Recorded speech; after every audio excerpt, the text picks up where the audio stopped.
साथियों नमस्कार। मैं आर.के. चौधरी भोपाल मध्य प्रदेश से हूँ।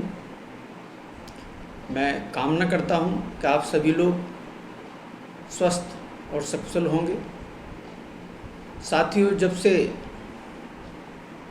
कोरोना का आगमन हमारे देश में हुआ है तब से रोज़ टीवी में एक शब्द सुनने को मिल रहा है, इम्यूनिटी, रोग प्रतिरोधक क्षमता। ये वास्तव में ये बिल्कुल सत्य है कि अगर हमें स्वस्थ रहना है, हमें कोरोना से भी लड़ना है, कोरोना को हराना है, तो हमारे शरीर की इम्यूनिटी दुरुस्त होना चाहिए, रोग प्रतिरोधक क्षमता मजबूत होना चाहिए। और तब से कहीं जब हमारे देश में कोरोना नहीं आया था, उस समय के पहले से आज की स्थिति में हमारी जो इम्यूनिटी है वो और शक्तिशाली होना चाहिए। तो इम्यूनिटी बढ़ाने के लिए आखिर क्या किया जाए? अभी इस पे मैंने अध्ययन भी किया कुछ,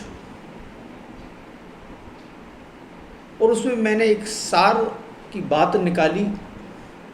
उसमें 3 बिंदु सामने आए। सबसे पहला बिंदु है कि हमारा खान पान अच्छा होना चाहिए, दुरुस्त होना चाहिए। अब खान पान अच्छे से तात्पर्य क्या है? अच्छा किस टाइप का? पूड़ी सब्जी हलवा या नाना प्रकार के व्यंजन, यदि हम इसको अच्छा भोजन कहें तो मेरे ख्याल से ये उपयुक्त नहीं होगा। अच्छा खान पान करने का तात्पर्य यह है कि सबसे पहले तो हम समय से अपना खान पान करें, ताज़ा खाना खाएं, और ऐसा खाना खाएं कि जिसमें पर्याप्त हमारे शरीर के लिए जो आवश्यक पोषक तत्व हैं वो उस खाना से हमको मिलें। हमारे पर्याप्त पोषक तत्व जैसे विटामिन्स, मिनरल्स, फाइबर्स इत्यादि, प्रोटीन, ये जो हमारी शरीर की एक निर्धारित रिक्वायरमेंट है वो हमको मिलना चाहिए। और वर्तमान में हम देखते हैं कि जो हमारा खाना है उसमें हमें कार्बोहाइड्रेट्स, फैट्स तो बहुत मिल जाते हैं, मगर ये प्रोटीन, मिनरल, फाइबर, विटामिन्स, इनकी कमी रहती है। तो अच्छा खाना का मतलब ये ऐसा संतुलित खाना हो जिसमें हमें पर्याप्त मात्रा में विटामिन्स हों, प्रोटीन्स हों, मिनरल्स हों, फाइबर हों, वो खाना खाना चाहिए। जो आज की परिस्थितियों में आज जो हमें खाना मिल रहा है उनमें हमें पर्याप्त मात्रा में विटामिन्स नहीं है, मिनरल्स नहीं है, फाइबर्स नहीं है। जो पहले की थाली में ताकत थी, पहले की दाल में जो विटामिन्स हुआ करता था, अब वो नहीं है। सब्जियों में जो मिनरल्स, विटामिन्स हुआ करते थे, अब वो नहीं है। तो ऐसी स्थिति में हमें क्या करना चाहिए? ये हमारी मजबूरी है कि हमें अपनी इम्यूनिटी बढ़ाना है, रोग प्रतिरोधक क्षमता बढ़ाना है। रोग प्रतिरोधक क्षमता, इम्यूनिटी इसलिए भी तो बढ़ाना ही है कि हमें कोरोना से लड़ना है, कोरोना से जीतना है। उसके साथ साथ भी हमें अन्य बीमारियों से अपने आप को बचाना है। जैसे अब ये मौसम परिवर्तन हुआ है, अब वर्षा काल प्रारंभ हो गया। इस वर्षा काल में पेट जनित अधिकांश बीमारियां होती हैं, सर्दी जुकाम भी हुआ करता है। तो हमें इन बीमारियों से भी बचना है। इस कोरोना काल में हमें कोरोना काल में किसी प्रकार की बीमारी नहीं होना चाहिए, हमें अस्पताल न जाना पड़े। तो हमारे लिए पर्याप्त पोषक तत्वों वाला खाना खाना चाहिए, और जो अब हमारे पास पोषक तत्वों वाला, पर्याप्त पोषक तत्वों वाला खाना हमको नहीं मिल पाता है, तो हम करें क्या?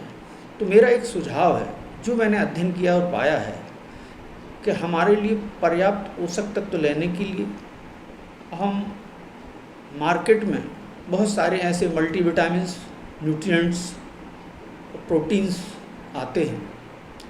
उनको आप अपने किसी अच्छे न्यूट्रिनिस्ट से पूछ सकते हैं, और आप खुद वहाँ पे जाके देख सकते हैं। और हम पर्याप्त मात्रा में पोषक तत्व जो हमें खाना में नहीं मिल रहे हैं, हमें उनको बाहर से लेना पड़ेगा, अनिवार्य रूप से लेना पड़ेगा।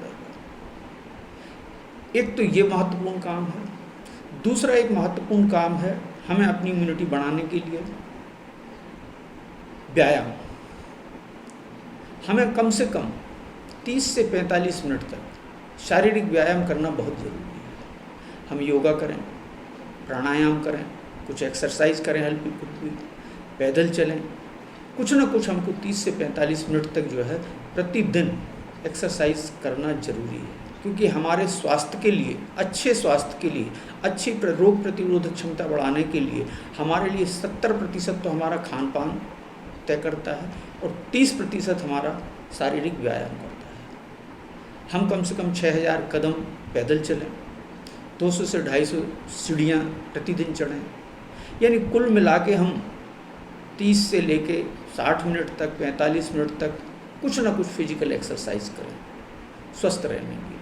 और तीसरा एक महत्वपूर्ण कार्य और है, जिस तरीके से आज टीवी में भी बताया जाता है, कि हम सफाई रखें, स्वच्छता पर विशेष ध्यान दें,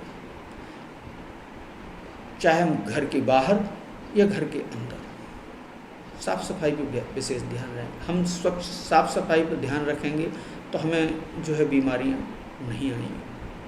तो दोस्तों, ये 3 बिंदु मेरे लिए समझ में आए कि इम्यूनिटी बढ़ाने के लिए अगर हम अपने शरीर की इम्यूनिटी बढ़ाना है हमको, तो हमें इन 3 बिंदुओं पे ध्यान रखना पड़ेगा, इन 3 बिंदुओं पे कार्य करना पड़ेगा। मित्रों,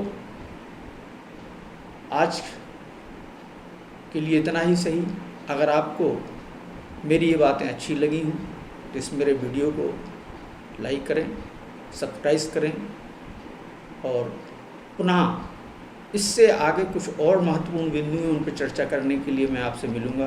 तब तक के लिए नमस्कार, धन्यवाद।